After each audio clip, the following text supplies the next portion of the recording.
बिस्मिल्लाहिर्रहमानिर्रहीम। IT base में खुशामदीद। दोस्तों, कल परसों मैंने एडस्टेरा CPM के ऊपर एक वीडियो बनाई थी जिसको आप लोगों ने पसंद भी बहुत किया, मगर बहुत सारे सवालात भी आए। मैंने सोचा कि एक छोटी सी वीडियो बना दूं कि आप लोगों के जो जो प्रॉब्लम इस पर आ रहे हैं उन क्वेश्चंस के मैं आंसर दे दूं।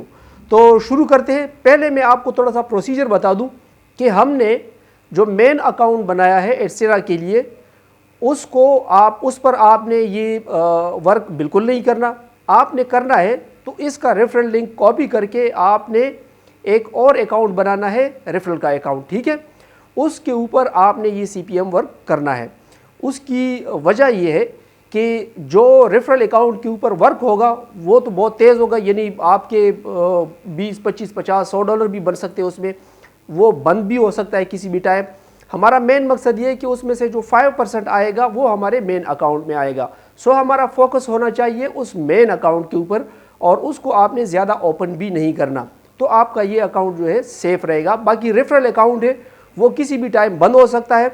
वो अकाउंट बंद हो जाए तो आपने दूसरा बनाना है, फिर तीसरा बनाना है, फिर चौथा बनाना है, ये आप पर है।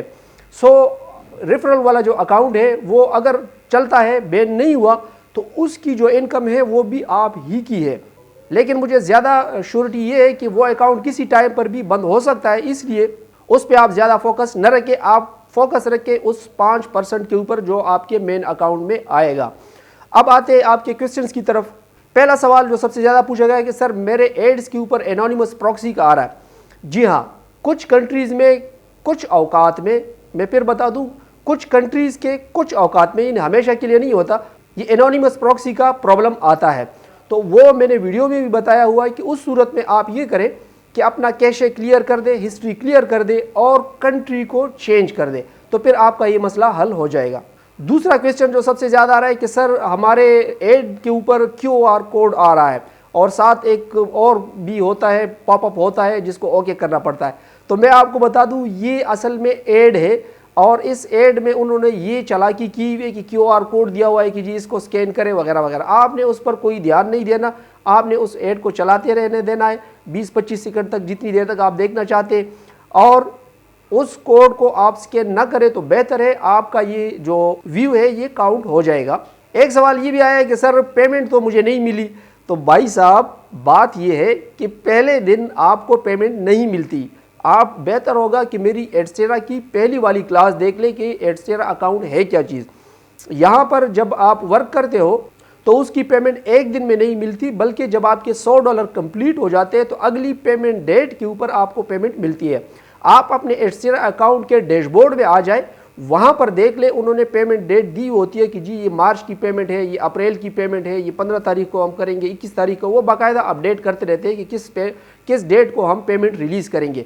वहाँ से आपको हेल्प मिल सकती है कि जी कौन सी डेट को पेमेंट रिलीज़ होगी। उस सूरत में जब आपके $100 से ऊपर हो, क्योंकि यहाँ पर मिनिमम पेमेंट जो है वो $100 है। और ये बात भी याद रखें कि आपके मेन अकाउंट में जो 5% आएगा वो अगले दिन आता है, उसी दिन नहीं आता।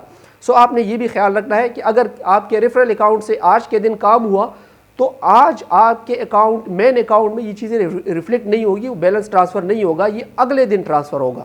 एक सवाल ये भी ज़्यादा पूछा जा रहा है कि सर मेरे उस पर एड चल ही नहीं रहा।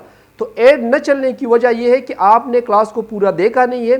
आपने जो क्रोम की सेटिंग है उसमें पॉपअप एंड एड्स ब्लॉकर जो है वो आपने अलाउ नहीं किया। जब तक आप उसे अलाउ नहीं करेंगे एड नहीं चलेगा। और अगर आपने वो अलाउ भी किया है फिर भी नहीं चल रहा, तो इसका मतलब ये है कि आपके इंटरनेट की स्पीड बहुत ज़्यादा कम है। आप फिर एड्स की जो वाट सेकंड है वो बढ़ा के कोई 30-35 सेकंड रख दे, तो उसमें वो पूरा आपके सामने खुल के आ जाएगा एड। एक क्वेश्चन ये भी पूछा गया कि सर ये मेथड क्या अब भी काम कर रहा है। जी हाँ, बिल्कुल अब भी काम कर रहा है। सर विथड्रा नहीं हो रहा। भाई कल तो मैंने क्लास बनाई है, आज आपका विथड्रा किस तरह होगा? मुझे नहीं मालूम, आप लोग मेरे ख्याल में पढ़ते नहीं हो, इसको पूरा पढ़ ले। $100 कंप्लीट होने पर आपको पेमेंट मिलती है।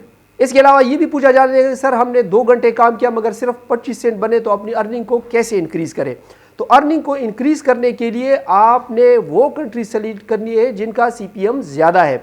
उन कंट्रीज़ में United states, Germany, Spain, Canada और थाईलैंड वगैरह, इस तरह की कंट्रीज़, इनका CPM ज़्यादा है। तो आप अगर उन कंट्रीज़ में काम करेंगे, वहाँ के ऐड चलाएंगे, तो आपका जो अर्निंग होगी वो ज़्यादा होगी। इसके अलावा आप अपनी अर्निंग को ऐसे भी बढ़ा सकते हैं कि वहाँ पर जैसे फॉर एग्जांपल आपके पास 1xbet का वो ओपन हो गया, एड ओपन हो गया, तो आपने वहाँ पर रजिस्टर कर देना है। कोई एक वो बना दे, आईडी बना दे जिसको आप इस मकसद के लिए इस्तेमाल करें कि आप वहाँ पर रजिस्ट्रेशन करेंगे तो फिर ये 1 क्लिक शुमार होगा। 1 क्लिक में बाज़ औक़ात आपको एक डॉलर भी मिलता है सिर्फ एक रजिस्ट्रेशन करने पे। सो अगर आप साथ ये भी करें कि वहाँ पर रजिस्ट्रेशन भी करें, जो ऐड खोले वहाँ पर रजिस्ट्रेशन भी करें, तो फिर आपकी अर्निंग बहुत ज़्यादा होगी। और मैं भी अनकरीब इस पर वीडियो बनाऊंगा कि ऑटो क्लिकर को किस तरह इस्तेमाल किया जाता है, ऑटो फॉर्म फिलिंग किस तरह की जाती है। इंशाल्लाह मैंने आप लोगों को स्टेप बाय स्टेप लेके जाना है। अगली वीडियो भी मेरी इसी टॉपिक पर होगी कि आपकी अर्निंग यहाँ पर मज़ीद किस तरह इंक्रीज़ होगी। उसमें ये तरीके फिर बताऊंगा कि ऑटो क्लिकर क्या होता है और ऑटो फॉर्म फिलर क्या होता है। जब आप वो करेंगे यकीन करो एक डॉलर आपको एक क्लिक पर मिलेगा। एक सवाल ये भी पूछा गया कि सर एक तो हमारी मेन ओरिजिनल अकाउंट है, उसके बाद रेफरल से हमने अकाउंट बनाए और वहाँ पर हम CPM वर्क कर रहे हैं, तो क्या रेफरल अकाउंट की जो पेमेंट है वो भी हमें मिलेगी? और जनाब बिल्कुल, अगर वो अकाउंट आपका चल गया, ब्लॉक नहीं हुआ, तो बिल्कुल उसकी अर्निंग भी आप ही की है, वो भी आपको मिलेगी और ओरिजिनल वाली तो मिलेगी ही मिलेगी। और ये अगला सवाल कि सर हमारी अर्निंग शो नहीं हो रही, मैंने पूरा दिन काम किया मगर अर्निंग शो नहीं हो रही मेरी मेन अकाउंट में। तो जनाब मेन अकाउंट में शो नहीं होगी, ये आपके रेफरल अकाउंट में आज के दिन की अर्निंग शो होगी, आपके मेन अकाउंट में ये कल ट्रांसफ़र होगी। दोस्तों ये चंद छोटे छोटे सवाल थे जिनके लिए आप भाई परेशान होते हैं। मैंने सोचा इस पर एक छोटी सी वीडियो बना दूं। फिर भी अगर कोई क्वेश्चन आपके जहन में है वो आप कमेंट सेक्शन में मुझसे पूछ सकते हैं। मिलते हैं अगले ट्यूटोरियल में, तब तक के लिए इजाज़त दीजिएगा। अल्लाह हाफिज़।